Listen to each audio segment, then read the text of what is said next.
bienvenue à tous. Nous allons voir dans cette vidéo encore une situation fondamentale.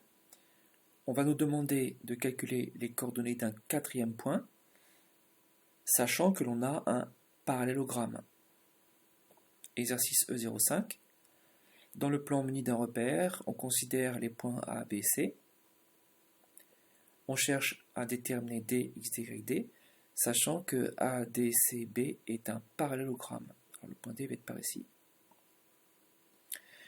Premier point, exprimer les coordonnées de AD vecteur en fonction de XD et YD. Deuxième point, calculer les coordonnées de BC vecteur. Troisième point, déterminer par le calcul les coordonnées du point D. On aurait pu dire aussi calculer les coordonnées du point D, c'est pas important. Corriger, on va suivre les indications, les questions les unes après les autres. Première question, coordonnées du vecteur AD. Je rappelle les coordonnées du point A et celles du point D. La formule qui donne les coordonnées d'un vecteur, je vous le rappelle, on commence par le deuxième point du vecteur. Donc AD vecteur a pour coordonnées XD moins XA, YD moins YK. Erreur fréquente, hein. Donc n'oubliez pas qu'il faut regarder le deuxième point du vecteur et on commence par lui, XD, YD. J'ai remplacé ce qui était remplaçable, évidemment, XD et YD nous restent sur les bras.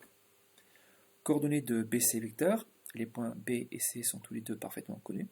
J'applique la formule, je calcule jusqu'au bout, j'obtiens BC vecteur pour coordonnées moins 1, 2. Question suivante, calcul des coordonnées du point D. Alors en fait l'idée est très très simple.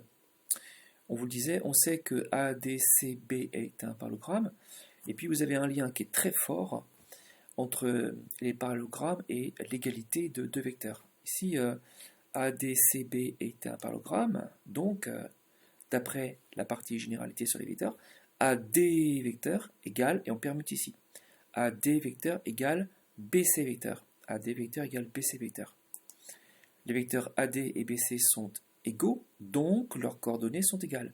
Je vous rappelle le principe, lorsqu'il existe un lien simple sur les vecteurs, ce lien, vous allez le retrouver à l'identique sur les coordonnées des vecteurs. Donc c'est extrêmement simple, hein. Les vecteurs sont égaux, leurs coordonnées sont égales.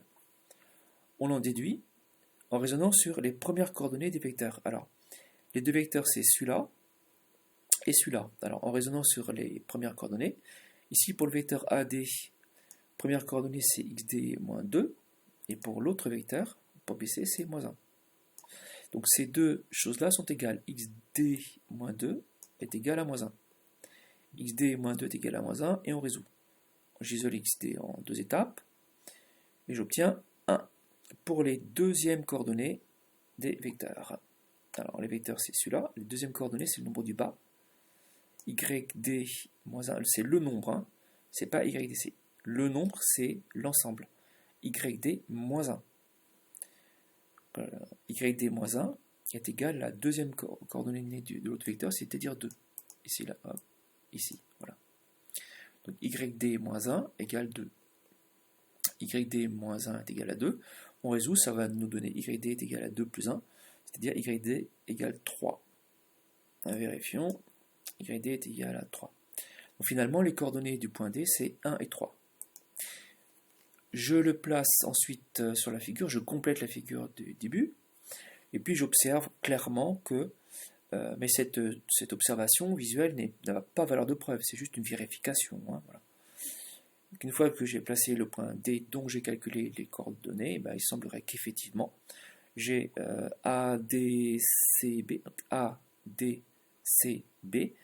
qui soit effectivement un parallélogramme. Donc j'espère que cette vidéo vous aura été utile. Je vous dis à très bientôt pour une nouvelle vidéo.